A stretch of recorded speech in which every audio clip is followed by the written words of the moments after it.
तो आज हम लोग इस लेक्चर में कक्षा 12 एनसीईआरटी फिजिक्स का चैप्टर नंबर 2 स्थिर वैद्युत विभव तथा धारिता पढ़ेंगे, जिसमें भाग 1 है। तो सबसे पहले इस चैप्टर को शुरू करने से पहले हम आपको भूमिका बता देते हैं इसकी क्या है। इसका हम इंट्रोडक्शन चैप्टर कराते हैं कि इसमें हम लोग पढ़ेंगे क्या। तो सपोज करिए कि माना हमारे पास कोई आवेश स्थिर आवेश है, यानी मूल आवेश है। अब प्लस क्यू आवेश होने के कारण इसके चारों तरफ विद्युत क्षेत्र बाहर की तरफ उत्पन्न होगा। अब कोई एक अन्य आवेश है प्लस क्यू, ठीक है, कोई एक अन्य आवेश है को विद्युत क्षेत्र के प्रभाव में, यानी इस विद्युत क्षेत्र में हमें लाना है। तो इस विद्युत क्षेत्र में लाने पर इसको इसके विरुद्ध कार्य करना पड़ेगा, इस विद्युत क्षेत्र के इसके विरुद्ध कार्य करना पड़ेगा। तो त्वरण इसमें जो होगा वह शून्य हो जाएगा। क्यों? क्योंकि इसको हम बहुत दूर से अपने को इस प्लस क्यू आवेश को इस मूल बिंदु आवेश पर दूर से ला रहे हैं। इसको बहुत धीरे धीरे करके लाएंगे, ठीक है, और थोड़ा थोड़ा करके लाएंगे। तो बहुत धीरे धीरे करके ला रहे हैं तो इसका त्वरण जो होगा E बराबर 0 हो जाएगा। बहुत धीरे धीरे कार त्वरण क्या हो जाता है? शून्य हो जाता है, ठीक है। तो इस पर एक बाह्य बल कार्य करता है और वह विद्युत क्षेत्र इस विद्युत क्षेत्र के विरुद्ध कार्य करता है। तो जिसे इस को लाने में यहाँ तक, यानी इस मूल बिंदु के विद्युत क्षेत्र में लाने पर इस आवेश को एक कार्य करना पड़ता है। तो यानी इस चैप्टर में हम लोग यही कार्य की बारे में पढ़ेंगे, लेकिन उससे में हम लोग किसी एक आवेश को किसी दूसरे आवेश में लाने का कार्य करेंगे, ठीक है। तो सबसे पहले हम लोग इस चैप्टर को शुरू करने से पहले कार्य के बारे में समझ लेते हैं कि कार्य किसे कहते हैं, ठीक है। तो एक बार इसका हम आपको भूमिका बता देते हैं फिर से। किसी स्थिर आवेश के चारों ओर उत्पन्न किसी स्थिर आवेश के चारों ओर किसी स्थिर आवेश के चारों ओर विद्युत क्षेत्र उत्पन्न होता है। तो अतः किसी अन्य आवेश को विद्युत क्षेत्र के प्रभाव में शून्य त्वरण धीरे धीरे, यानी शून्य त्वरण मतलब कि बहुत धीरे धीरे ला रहे हैं, तो शून्य त्वरण से विस्थापित करें। तो यानी इसको धीरे धीरे लाएंगे, अपने आप को विस्थापन करेंगे, थोड़ा थोड़ा करके लाएंगे। एक बार इतना लाएंगे तो फिर इतना लाएंगे, ऐसे ऐसे करके लाते रहेंगे। विस्थापित करने में हमें बाह्य कार्य करना पड़ता है, ठीक है, बाह्य कार्य करना पड़ता है। तो यह कार्य विद्युत क्षेत्र के विरुद्ध कार्य कहलाता है। यानी इसमें जब इसको लाएंगे तो इसकी विद्युत क्षेत्र के विरुद्ध कार्य करेगा, तो वही विद्युत क्षेत्र के विरुद्ध कार्य कहलाता है। यदि आप भूमिका को लिखना चाहते हैं तो आप ऐसे लिख सकते हैं कि किसी स्थिर आवेश के चारों ओर विद्युत क्षेत्र उत्पन्न होता है, अतः किसी अन्य आवेश विद्युत क्षेत्र के प्रभाव में शून्य त्वरण बहुत धीरे, शून्य त्वरण मतलब बहुत धीरे से विस्थापित करने में हमें बाह्य कार्य करना पड़ता है। यह कार्य विद्युत क्षेत्र के विरुद्ध कार्य कहलाता है, ठीक है। अगर इसका आप और दूसरा भूमिका लिखना चाहते हैं तो दूसरे तरीके से भी लिख सकते हैं, लेकिन ये आपको सिंपल है, इससे आपको समझ में आएगा। दूसरा यह है कि यदि दो आवेशी चालकों को एक चालक तार द्वारा जोड़ दिया जाए तो आवेश का प्रवाह अधिक विभव से कम विभव की ओर होता है, और यह प्रवाह तब तक चलता रहता है जब तक दोनों चालकों में विभव बराबर न हो जाए। तो यहाँ पर हम लोग इसमें पहले कार्य को पढ़ेंगे, क्योंकि यहाँ पर एक आवेश को दूसरे आवेश में लाने के लिए कार्य करना पड़ता है। तो हमें पहले कार्य को समझना होगा। तो कार्य को आप अगर इस कार्य को जो हम पढ़ाएंगे इसमें, इस कार्य को अगर आप समझ जाते हैं तो आपको बहुत ही इस चैप्टर को पढ़ने में आसानी होगी और बहुत ही इजी चैप्टर आपको लगना शुरू हो जाएगा। बट आपको इस लेक्चर को बहुत ध्यान से समझना होगा। तो आइए शुरू करते हैं। कार्य। माना प्लस क्यू कोई आवेश मूल बिंदु पर रखा हुआ है। ये प्लस क्यू आवेश है जो मूल बिंदु पर है। इसके चारों ओर विद्युत क्षेत्र ई बाहर की ओर प्रेरित होगा। अब ये अपना जो अभी ये जो अपना प्लस क्यू आवेश है इसके चारों ओर बाहर की तरफ विद्युत क्षेत्र उत्पन्न होगा क्योंकि प्लस क्यू आवेश है। यदि कोई अन्य आवेश प्लस क्यू को विद्युत क्षेत्र की उपस्थिति में इस प्लस क्यू आवेश को इस प्लस क्यू आवेश को विद्युत क्षेत्र की उपस्थिति में कुछ बाह्य बल लगाकर लाएं यानी डी आर विस्थापित करें तो किया गया कार्य क्या होगा, कार्य की गणना करिए।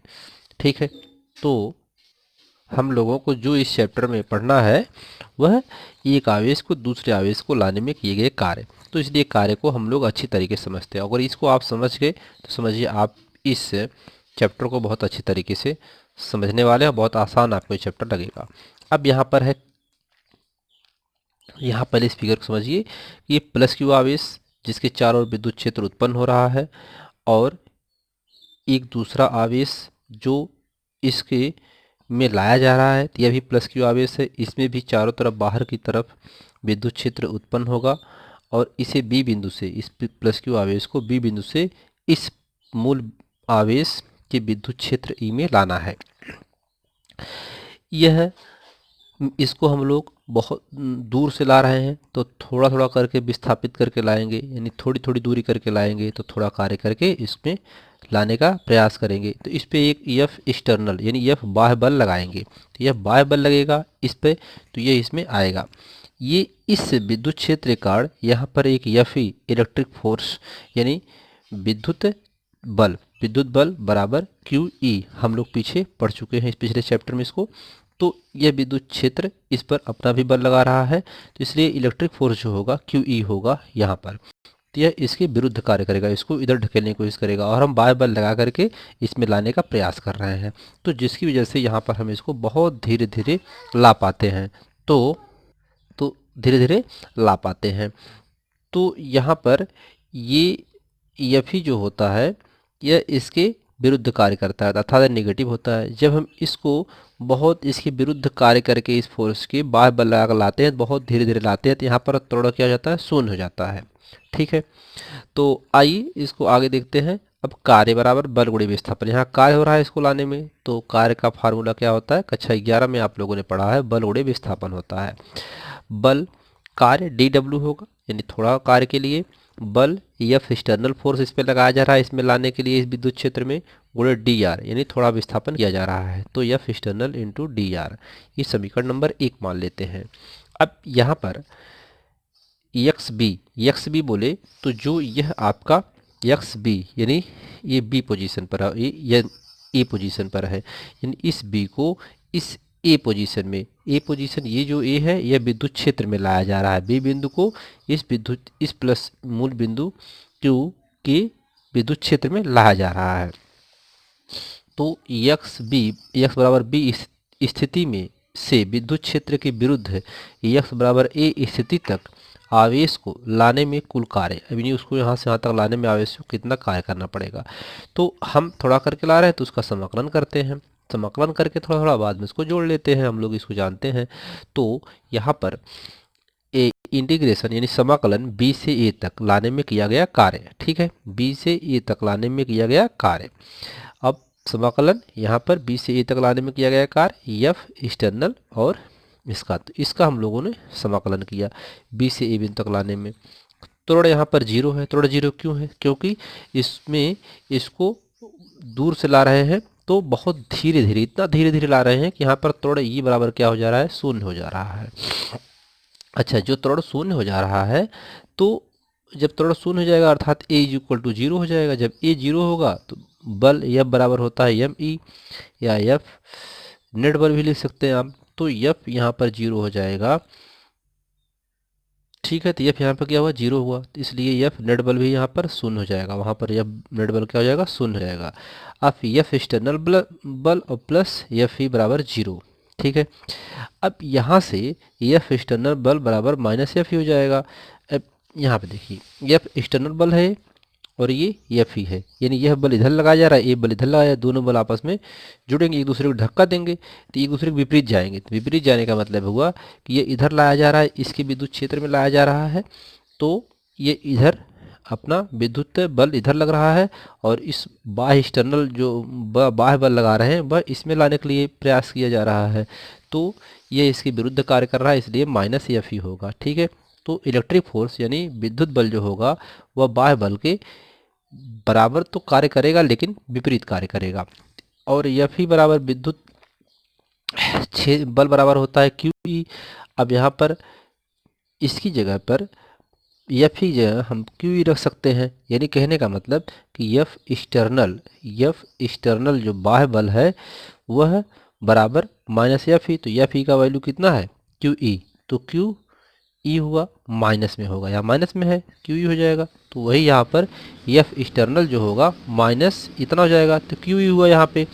अब क्यू ई का इसका कुल कार्य, अब कुल कार्य कितना होगा, अब कुल कार्य देखेंगे तो W बराबर B से A तक लाने में किया गया कार्य minus F E into D R. अब यहाँ पे आइए आप देखिए, यह जो समीकरण नंबर 1 है, यहाँ पर F external into D R है, तो एफ एक्सटर्नल की जगह हम लोगों ने क्या पाया है, माइनस क्यू ई पाया है।